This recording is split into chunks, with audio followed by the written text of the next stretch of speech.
3-2 after one period, and the men are ready to go. Sean Atkinson and Little Richard Brown. So we'll send it back down now to Ken and Hawk.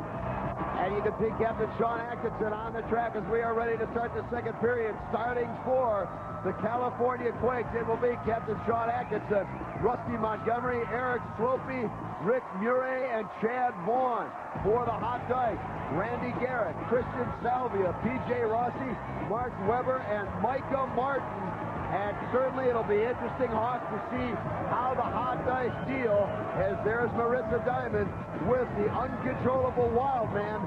Speaking, of course, of none other than Sean Atkinson. Well, with Marissa Diamond out there, I'm always going to know what period it is, Ken. I got to tell you. That doesn't surprise me. You see all four jammers breaking loose. Right now, this is Eric Slopey on the white pony for the California Quakes. Christian Salvia leading for the Hot Dice, along with P.J. Rossi and Murray. Right now, it is Christian Salvia in the lead, battling one of the California Quakes as they come around the corner. Salvia to keep his balance. Salvia to keep his balance.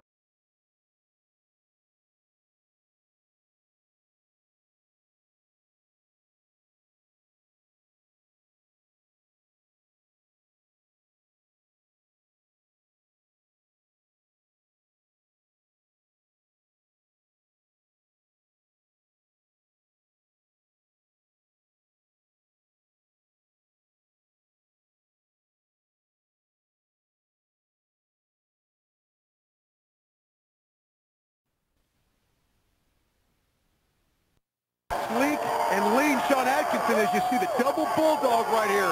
The Hot Dice go down like a ton of bricks snake ass. Great move by Sean Atkinson. In fact, Atkinson is standing by without Broadway Danny Wolf. Sean Atkinson, we all know the Quakes have been struggling lately. You guys went from the king of the pack to now struggling against the Hot Dice. What's the cure? The cure is this, man. Stop partying. Stop doing girls. Get us with the attack is back.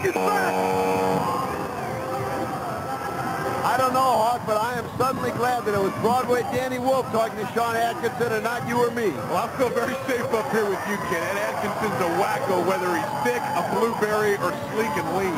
And Brian Gallagher now out for the California Quakes. What a great move by Gallagher. And instead of I can't imagine what Gallagher's thinking. Turns around, admires his work, and Mark Weber just blows right by him. Now Tony Santiago trying to give chase. What was Brian Gallagher thinking? But now it's Santiago all alone. Well, a lot of times these California Quakes, we've seen it all year, they showboat at the expense of smart play, and a lot of times it costs them. A lot of times you can celebrate, you can play to the crowd, but if you don't concentrate on what you're doing, you lose opportunities to score points, and that happens right there by the California Quakes. And Mark Weber and Rusty Montgomery are battling out, but Little Richard is over, goes Weber. Little Richard back to block, and you know, his leadership, and Santiago goes down in a great move right there. Rusty Montgomery sends Little Richard into the board. Well, and Rusty Montgomery, somebody we don't talk about a whole lot. You get a good chance to see it. Ooh, seeing Gallagher here, he even makes me wince. That's number 17, Brian Gallagher. Watch Rusty Montgomery, number 14 right there. That was one of the Hot Dice, but then you see later on in the replay, ooh, Richard Brown. I can't even say him out, so that hurt me, and I'm up here with you, Ken. I'll tell you, Little Richard Brown has certainly had a great effect on the Hot Dice this week. His leadership and coaching, you could question his style of play, but they were sorely missing some leadership. Richard Brown has provided that leadership, and what we're seeing so far, you can't question the results. Because right now, the Hot Dice find themselves in a foreign territory, doubling up the California Quakes by 6-3. Brian Gallagher now already out for the California Quakes, and coming around, this is Micah Martin.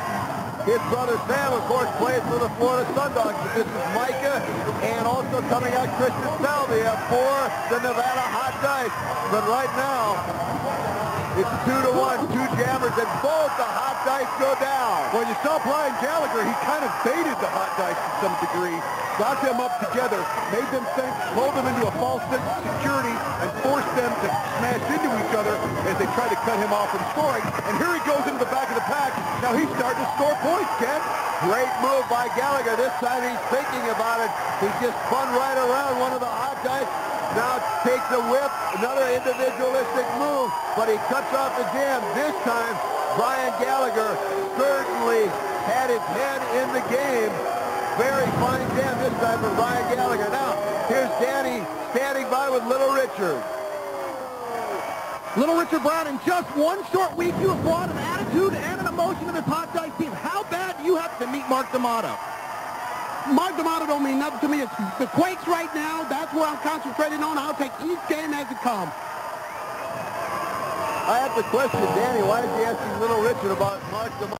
Got to get by the Quakes. What do you think about D'Amato? Well, not only that, but the last jam belonged to Brian Gallagher. And it's not that. The one before that belonged to Rusty Montgomery. The Quakes have really come to play here. I don't know how good of a job Little Richard is preparing his hot dice to the Quakes today.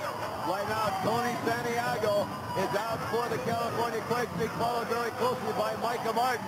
Santiago now on the inside of the track. Martin trying to go low. Nice move by Santiago, blocking him out, making him go high. And now this time Micah Martin goes down. Oh, what a nice move by Santiago just to keep his balance. Martin even looked a little bit surprised. And now Martin runs right into Chad Vaughn, the big blocker for the Quakes. And now Martin once again gets the sights on Vaughn as Santiago goes down. Well, Chad Vaughn is a very physical skater. He tries to close the door, but you see number 33, Micah Martin, sneak around him and score some points. Great job by the hot dice to score points on that jam. Atkinson obviously pleased with himself, taking down Micah Martin. And now, words of Little Richard Brown.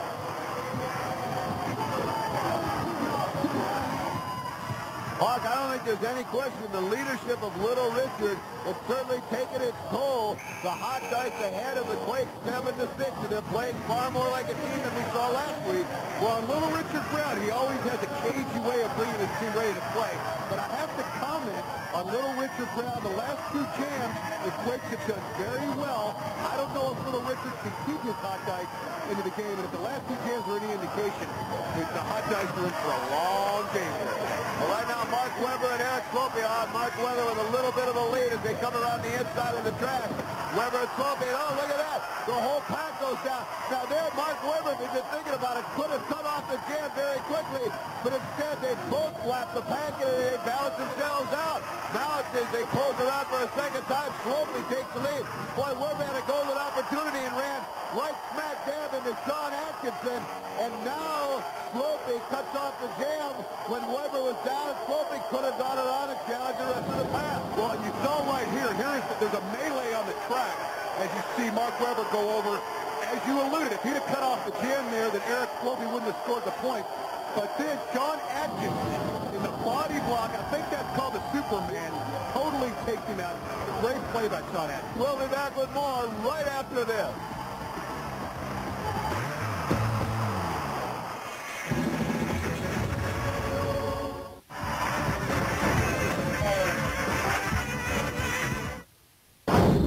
On the next amazing race, it's elimination time. We gotta get going, man. Why?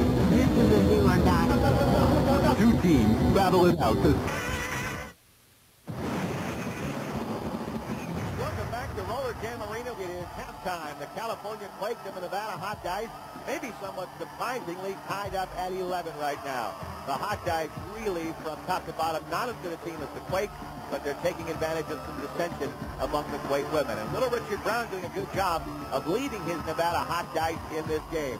On the men's side for the Quakes, Sean Atkinson, as always, having an impact on the game. He's the captain, he's the leader, and hardly a game goes by that Atkinson does not play a major part for the California Quakes. All he's been able to do tonight is to get it into a tie at 11-11. But that's a big-time move right there, and Atkinson takes two players down. And now Eric Slope ducks out of the way. That lets Atkinson flatten him, man. He calls it the Superman. I don't know if we can call it that, but it's an awfully good play, whatever you want to call it.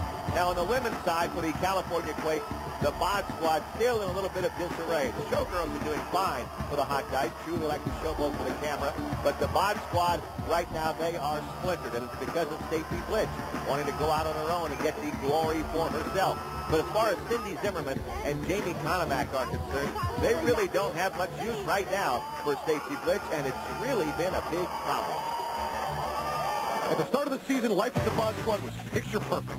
The three Quake teammates did everything together. With fame and glory came competition and division, both on the track and off. I gotta do what I gotta do for me.